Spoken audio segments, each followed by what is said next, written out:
Assalamualaikum. Ito na naman ang karugtong ng ating cinnamon roll.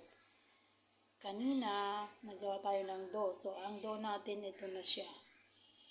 Ito na siya. Lulutuin na lang natin sa oven na 15 minutes. Ito ang kanyang sauce. 4 tablespoon ng sugar. Dagdagan pa natin ng milk at butter. Mamaya. Pinakuluan ko lang. Ayan, tapos na siya. Tapos na. Luto na siya. Saglit lang siya. Luto na. Ito, lagyan ko muna ng butter kasi wala akong cheese. Butter na lang. Then, konting milk.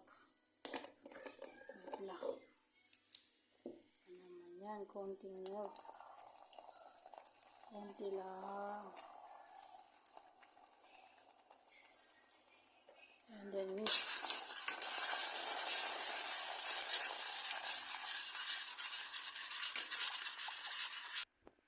Yan.